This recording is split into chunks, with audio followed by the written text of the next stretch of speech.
کربلا کا واقعہ ہوا تھا وہ اگر آپ سیاسی انداز میں بھی دیکھیں ایک باطل قوت جی ایک غیر منتخب ایک فاسق شخص کے خلاف عوام کی حقوق کے لیے کھڑے ہوئے تھے، حق کے لیے کھڑے ہوئے تھے، ناانصافی کے خلاف کھڑے ہوئے تھے اور اس میں دنیا کی سب سے عظیم ترین قربانی دی۔ بے شک کاش ہم لوگ سیکھتے اس سے بڑے پانی حق انصاف اور جمہوری جدوجہد کے لیے، جمہور مانے عوام کے لیے، جو ریاست مدینہ کے عوام تھے وہ اس بات کو قطعاً نہیں پسند کر سکتے تھے اور نہ کرتے تھے کہ ایک یوزر پر آ کر کے اس پہ فائق ہو جائے، مگر ہمارے ملک کی تاریخ اس بات کی شاہد ہے کہ ایوب خان بھی آیا، ضیاء بھی آیا، یحییٰ بھی آیا، پرویز بھی آیا، ہم نے سیکھا نہیں، ہمیں سیکھنے کی ضرورت ہے۔ سر آپ نے کہا سیکھا نہیں، سیکھنے کی ضرورت ہے، آپ نے قربان کی، لیکن جب اپنے ملک کی بات کریں تو یہاں پہ تو نہال ہاشمی صاحب پھر عوام ہی قربانی دیتی ہے۔ آپ دیکھیں ٹیکس بھی عوام ہی جمع کراتی ہے، وہی بھرتی ہے، مہنگائی کا بوجھ بھی عوام ہی اٹھاتی ہے، اور یہ جو اشرافیہ کے اوپر سے جو الللے تللے ہیں اس کا بوجھ بھی اس عوام کو ہی اس کی قیمت جو ہے وہ پوری کرنی پڑتی ہے۔ تو سر پھر ہم پریکٹیکلی اگر حضرت امام حسین رضی اللہ تعالیٰ عنہ اور ان کی جو ان کا خاندان ہے، یہ جو ان کا قربانی کا فلسفہ ہے اس کو اگر ہم نافذ نہیں کرتے ہیں تو پھر ہم کیسے مسلمان ہیں؟ نہال ہاشمی صاحب ہمارے یہاں بھی آپ بھی ذکر کر رہے تھے، اتنی اعلیٰ مثالیں ہیں، اتنی زبردست مثالیں ہیں سر، اتنی روشن مثالیں ہیں، اس کے باوجود آپ دیکھ لیں ہر جگہ ہم زوال کا ہی شکار ہیں۔ اکثر میں سوچتا تھا کہ فرعون جابر ظالم کیا اب نہیں ہے معاشرے میں، مگر جیسے جیسے میں بڑا ہوتا گیا، بلوغیت پہ آتا گیا، اکثر میں سوچتا تھا کہ منافق کیسے پہچانوں گا، تو میرے ارد گرد بڑے منافق میں نے دیکھے، بڑے مشرکین دیکھے، اور اپنے معاشرے میں بے شمار ہم نے فرعون اور جابر اور یزید دیکھے، ہم نے حق پرستوں کی بہت کمی دیکھی، اور آج بھی دیکھ رہا ہوں۔ جس دن پاکستانی معاشرہ صحیح معنوں میں حق پرست ہو جائے گا، حسینی رستے پہ چلے گا، قربانی کے رستے پہ چلے گا، اللہ کے بتائے ہوئے رستے پہ چلے گا، حقدار کو اس کا حق دے دے گا، جس دن آپ نے حقدار کو اس کا حق دے دیا اس دن آپ کا معاشرہ آسمانوں کی بلندیوں کو چھوئے گا۔ ادروائز ہمارا بس جو حال ہے اللہ ہم پہ رحم کرے۔ ہم یہ دعا کر سکتے اللہ رب العزت ہمیں وہ تلقین کرے، ہمارے اندر وہ جذبہ بیدار کرے، اللہ سے دعا کر سکتے کہ ہمیں بدلے، ہمیں سمجھنے کی صلاحیت دے کہ ہم اپنے دین اور اس کی قربانیوں کو سمجھیں تہ دل سے اور اسلامی روشنی کے تحت اور نبی کریم صلی اللہ علیہ وسلم کے بتائے ہوئے راستے پہ چلتے ہوئے۔ آمین۔ بالکل۔ سردار لطیف کھوسہ صاحب، سر قیام پاکستان کے وقت میں جو اشرافیہ اور اس وقت عوام تھے انہوں نے مل کر ہی قربانیاں دی تھی نا، اور اس کے بعد پھر ملک پہ اشرافیہ کا قبضہ ہو گیا سر، اور آپ جانتے ہیں کہ اشرافیہ کے اندر حکمران ہیں، بیوروکریسی ہے اور اسٹیبلشمنٹ بھی ہے، تو آپ سمجھتے ہیں کہ ان سب کو جو سانحہ کربلا ہے اس سے کچھ سبق سیکھنے کی ضرورت ہے یا نہیں ہے کھوسہ صاحب؟ دیکھیں پارس، نہ صرف ان کو بلکہ ساری میں سمجھتا ہوں انسانیت کو اور سارے بین الاقوام کو، سبھی کو اس سے جو ہے سبق سیکھنا چاہیے۔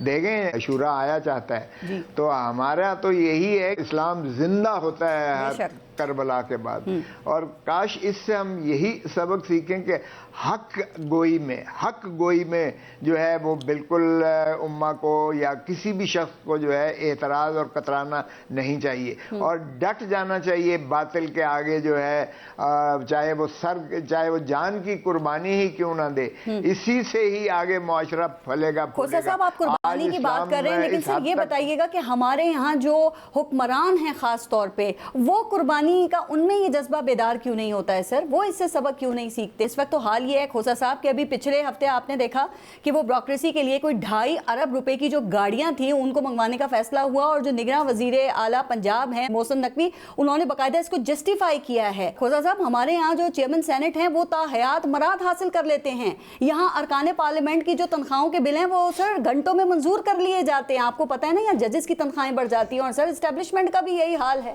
ایک ایسا ملک جس کا 1.5 سال میں، اس پچھلے 1.5 سوا سال میں 10 کروڑ نفوس جو ہیں، 25 کروڑ میں سے 10 کروڑ اشخاص جو ہیں غربت کی دہلیز سے نیچے چلے گئے ہیں 1 سوا سال میں، اور 10 لاکھ پاکستانی جو ہے وہ ملک چھوڑ کر چلا گیا ہے، اور حتیٰ کہ 400 اشخاص روزگار کی تلاش میں باہر جاتے ہوئے وہ سمندر میں ڈوب کے مر گئے. اور یہ ہم اس اسلام کے دائی ہیں جہاں یہ ہے کہ دجلہ کے کنارہ پر بھی اگر کتا بھی مر جائے تو حاکم وقت اس کا جو ہے ذمہ وار ہوتا ہے. کاش کہ وزیر اعظم اس پر مستعفی ہو جاتے کہ میں اگر ان کو جو ہے روزگار فراہم نہیں کر سکا تو میں وہ تو کہہ رہے ہیں کارکردگی لے کے الیکشن میں جائیں گے کھوسا صاحب اور اس پہ ووٹ حاصل کریں گے. میں ذرا آپ ہی کی بات کو آگے بڑھاتی ہوں, مفتی کفایت اللہ صاحب سے پوچھوں. مفتی کفایت اللہ صاحب, کل یوم عاشور ہے اور ہم سانحہ کربلا کی یاد تازہ کریں گے,